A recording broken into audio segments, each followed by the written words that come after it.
Hi, hey, and all those other greetings for adventurers. I'm Jake Spence, welcoming you guys back to my gaming and unboxing channel, where I'm so excited that when I pointed to myself, I actually ended up poking my chest, and that felt really, really awkward. But anyway, though, guys, today it's a Tuesday. Why is that important? Because I have today off, which means I got to do whatever I wanted. And, well, yesterday I stayed up a little bit. But today I did something that I genuinely wasn't planning on doing, but I decided to go through Pikmin 1. There's a few reasons why. Recently, there's been a lot of talk about Pikmin 3 being rumored to be ported. I've really, really missed Pikmin for a very long time because I really like the series. I've never played Hey Pikmin before. I haven't really played that much of Pikmin 2. And I've just been in this kind of Pikmin overdrive.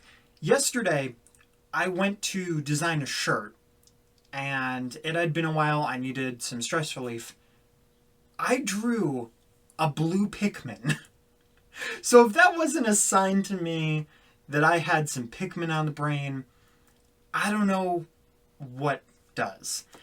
And it ended up being very, very perfect for this video. So for those who don't know, Pikmin is a series that was on the GameCube, possibly a launch title. If I'm wrong, I apologize. I'll try to look up the year in editing.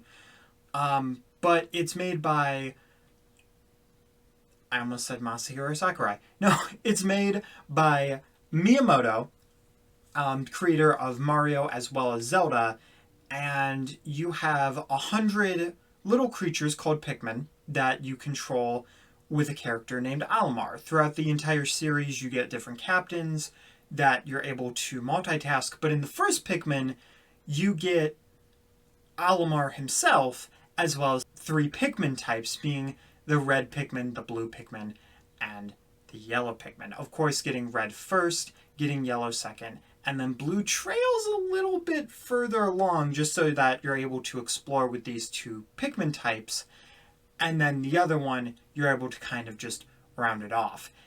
It's a lot to figure out at first, but once you get the handle of it, it's really, really good. And at the time, I felt it was the most beautiful game I had ever seen. I'm not joking you.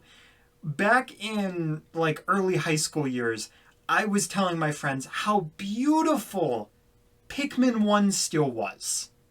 Alright? No joke. I was telling people, Pikmin, beautiful series. Pikmin 2 looks great. Pikmin 3 looks phenomenal. And I still felt that Pikmin 1 held up to a really, really good standard. Now, of course, it being on the GameCube, it being, paired to the real life, it does show a little bit more age due to that, but it's still a really nice looking game otherwise. So why do I really, really like Pikmin so much? Well, the Pikmin themselves. See, you can have 100 on the field and you can just multitask. You want to make sure that they survive. It grows an attachment, this kind of parental feeling. And in most circumstances, you're terrified to lose your Pikmin, and it's thrilling at the same time as being terrifying. Now, I found in the run-through that I didn't have this attachment as much as I used to. I don't know if it's just that I never had this deep ingrained attachment, or because I just never really played the first 2 that much, and I more so have watched them instead of, played them, so I don't have that nostalgic feeling as much as other people do. Or if it's just that I know at least a decent idea and my way around Pikmin 1 for the GameCube, that I was just able to go through it, and despite losing a ton of Pikmin, I was fine with it. I don't know why. I think it was the mentality of, well, as long as I have over 100, I should be fine. And as long as I defeat the boss on this day and get all the stuff, then I should be good. But I know the tips and tricks, go for the Snaggert's head, go for the eyes of the Bulborb. Bulborb's more so, if you have 100, rush right behind it, it'll just instantly destroy it. It has that turning animation.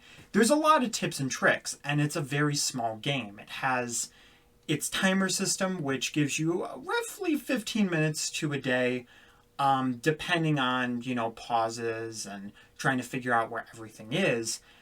But if you can do it right, you can do it fairly quickly. I'm no speedrunner myself, but I was able to at least do under 20 days, and I almost one-cycled the final boss, which felt so good and so surreal, but I couldn't get that last item, that last ship part, which is the first original, treasure before Pikmin 2. I just couldn't get that in the amount of time. But even the final boss seemed a lot easier than I remembered it.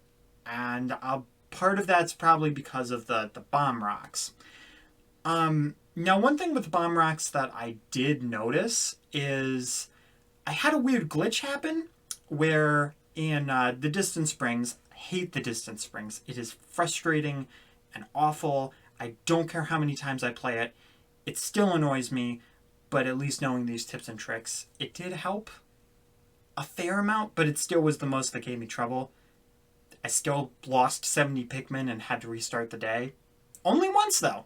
Only once. So I take some pride in that. But I had this glitch to where I was going and getting some bomb rocks, and this stupid swooping guy, all he does is pick up your Pikmin, flies them away to a distant, spring, and just throws them into the ground. You have to just repluck them. It's more of a nuisance than actually, getting rid of your Pikmin, but in a literal sense, it's getting rid of your Pikmin, so it can be very annoying. Well, I can also pick up Pikmin with bomb rocks, which yellow ones in the first one can only hold. So it picked one up, flew away off screen. I'm like, whatever, I'm just going to continue doing what I'm doing. And I'm continuing this. And I go back figuring, okay, he probably threw it down. I'm really not sure what happened. Bomb rock probably went off. Pikmin's probably gone. I look over. The swooper's on the ground, completely demolished. And there's the Pikmin, just standing right in front of him. Just with its pale complexion, alive. And I'm like, okay, this is weird. But, probably threw it down, bomb activated, and because of the animation, it didn't go into the ground, it didn't get hit by the explosion. The weird thing, though, it still had the bomb, but it was invisible. It read it as a bomb Pikmin. It had the animation of holding the bomb, but there was no bomb. And I threw it at a wall. The bomb was thrown, still invisible, laying there, and there was just a timer with nothing, and then an explosion, and then the Pikmin was fine. It was weird. Sorry, I figured since I did Pikmin 1 for the GameCube, for fun, for some practice, just because why not? Because I just missed Pikmin so much, I figured I'd just go through what my experience was because I just had it.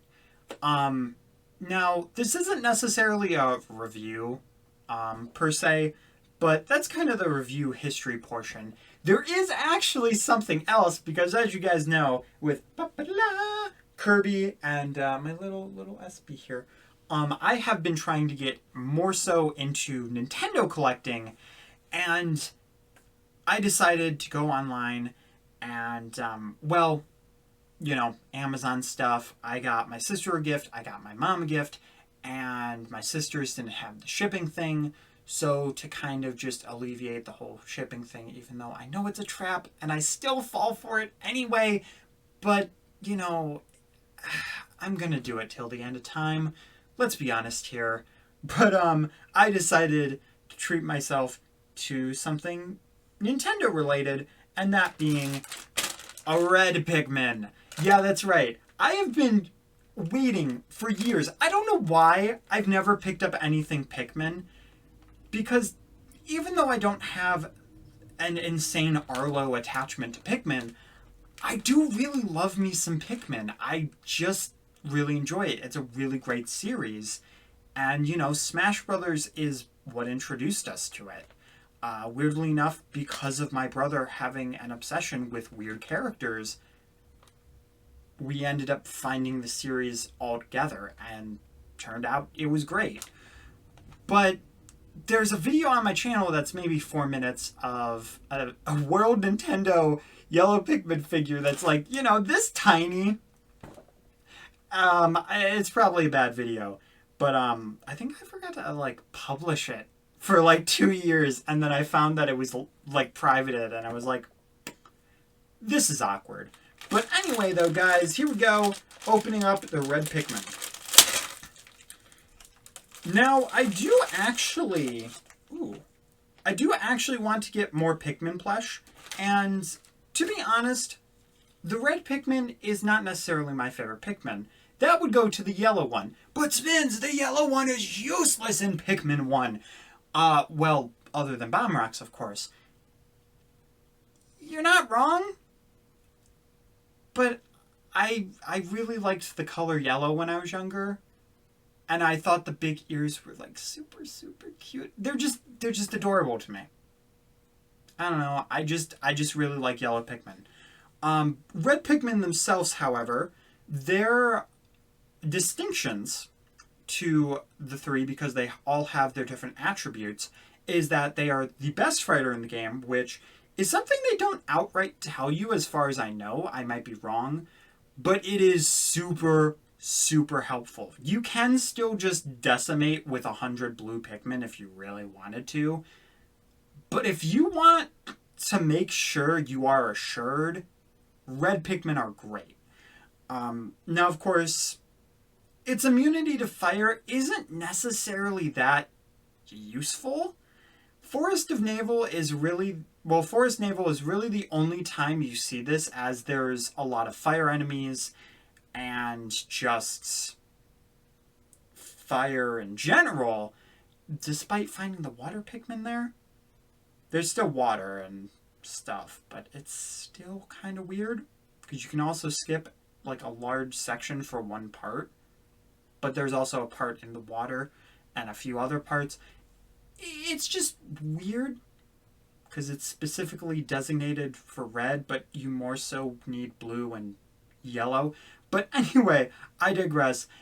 They're immune to fire, which is a lot more helpful than you would think, and it makes Forest Navel a lot more bearable, especially than from when I was a kid.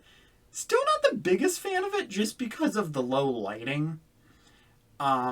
Distant Springs, I like aesthetically. It's more so just the enemies, because Wollywogs, who likes Wollywogs? You know, then it's the tougher Bulborbs, which I don't have a problem with anymore, but they scare me. They are terrifying, I tell you. But yeah, sorry, I kind of went into a tangent. If that doesn't tell you how much I'm just really, really happy about this, I don't know what does. So let's look into the plush itself. So, first off, we have what all Pikmin have, eyes. Yes, but there is one Pikmin that doesn't have pupils and has different colored eyes, which is the winged Pikmin. But most Pikmin have this kind of aesthetic eyes, being the white eyes with the black. Interestingly enough, for this, they decided to do a hard plastic on this. Like if I... You can probably hear that. I'm not trying to scratch it, but you can hear that it's a hard plastic. And that goes for the black as well, which I'm not sure why they necessarily did this, considering characters with similar eye types, such as Fox McCloud, have the regular sewn-on eyes. I don't know if this was an old decision or if they just felt quality-wise it made more sense, or if it just looked better. But it does give the popped-out eye feel that Pikmin do have. The other attribute that red Pikmin have specifically is their nose. They usually don't look like a person playing the clarinet. Backwards? Yeah, I guess its head would be the horn part, because, you know, that's where you play the clarinet. But because of how the bag was pressed on the plush, it kind of just came like this. Yeah. Just make it teal and it's the Squidward Pikmin. Just saying. But we're gonna prop his nose up, make him how he should be. The whole review I'm just gonna have to be like this and hope he doesn't have a runny nose, I guess. But it seems like the nose is just gonna be propped down. I'm assuming that's just because of how long it's been in the bag, so, you know, I'll give them that. Going on to the plush itself, the fabric is super, super soft. It's a really, really nice material, as these Little Buddy Cine type of plush usually are. And because it's such a simple design and simple plush, you can put higher quality things into this. You know, you don't have to worry about putting on a belt. You don't have to worry about putting on overalls or buttons. You just have to worry about the body, the eyes, any extra features, and the leaf, you know? So you can put a lot more into this. And the fabric, while it always feels nice, it feels really great. I'm also glad it's not what I would assume a Pikmin would feel like, because they relate them to Pick carrots, which it'd be weird if a plush felt like a carrot. Thank God we're not in a world where plush feel like carrots. But the rest of it, the plush itself, I do totally understand why the stem is like this. Normally Pikmin stems are upwards, but that does kind of look weird and would probably make it a little top heavy. Honestly, I kind of wish it was less shark fin and a little propped up more.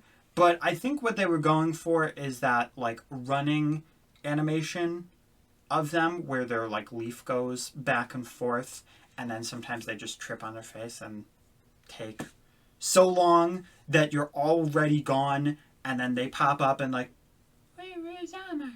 Where's Elmer? Oh my gosh, I'm lost. Anyway, I guess I'll sit on my butt. I don't care if I'm lost. I'll just wait for him to save me. Unless he doesn't. Then I'll just realize we're home is a little too late and be covered up horrifically. Yeah, it's pretty annoying. Anyway, though, improvements that were made in other Pikmin games. But again, going from the stem's curve, you do have the leaf, which actually does have what I'd assume the plush equivalent of a leaf is. It has that hard felt type of texture, and they actually sewed in little stitch lines to make it look like a leaf. They could have very easily phoned this in and done something very similar like Wiggler's Petal and just had it be, you know, that slightly 3D-ish type thing and just not put any texture on it. But instead, not only did they put, you know, the right shape of the leaf proportioned correctly to the size of the Pikmin, at least a reasonable size for a plush, because they're smaller than a quarter. You know, they actually put that stitching in there, which is really, really cool. One thing that I will say, I'm not going to like be like, oh my gosh, they don't have this, is the fact that it's not stitched on the tip, probably for quality control, as putting it on there would make it way more fragile than it already is, and it already looks very, very fragile. So be very, very careful with it. Red Pikmin you can get fairly cheap, but a lot of the other Pikmin are a little harder to come by. Unfortunately, the yellow one also falls in this category, and it's kind of unfortunate. But yeah, I think that's pretty cool that they do have that. And then the last thing to mention is its little hands and feet. Now, Pikmin, they really don't have legs. They kind of do. I really Yeah, in later ones they have more so like longer legs and their arms are like about to their feet, like pretty close in general. But this one it's more so based on the Pikmin 1 design where it's a little more stubbier and the arms just to make sure, because they're so thin, they don't want them to rip off very easily or get very damaged. So they actually just have them stitched as if it's like a little aesthetic thing. Something that I am worried about though is that the feet and the hands, the way they did it, is they just took these two tiny little things of felt and they just put it sideways. Generally, this is not how their hands are, but it's whatever.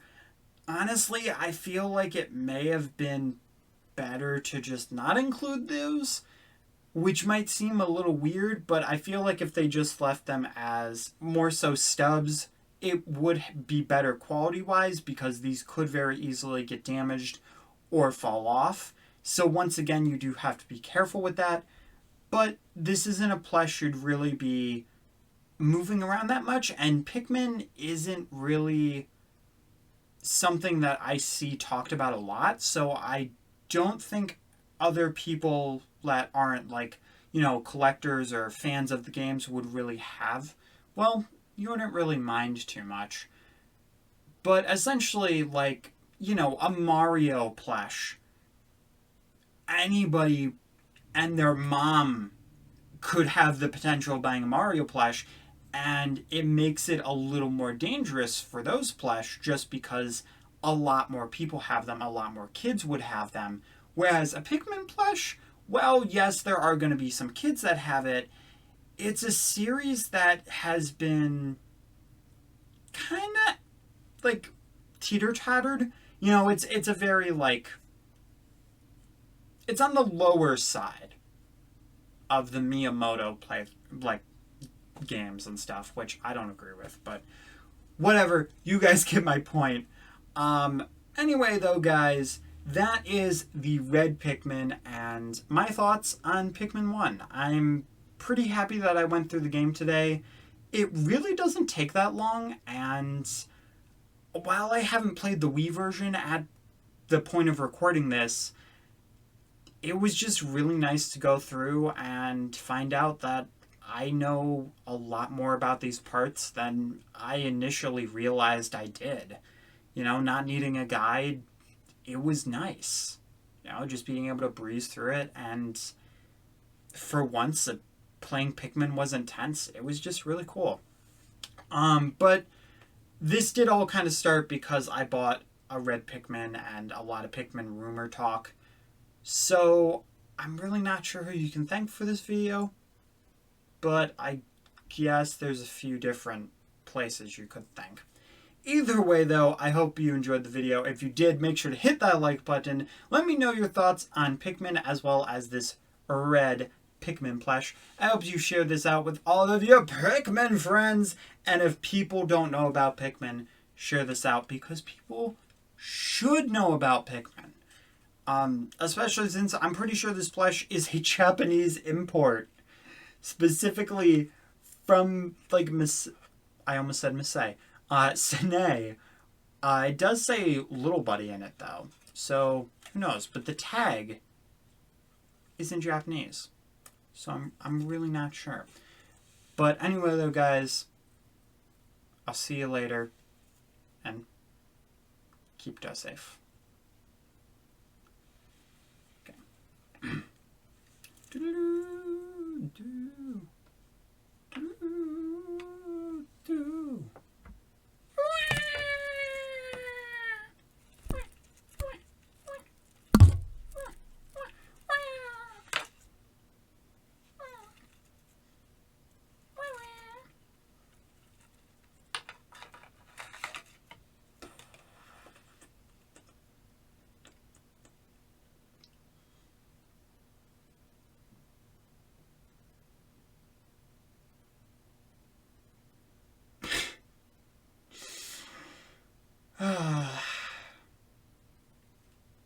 I'm a childish nerd.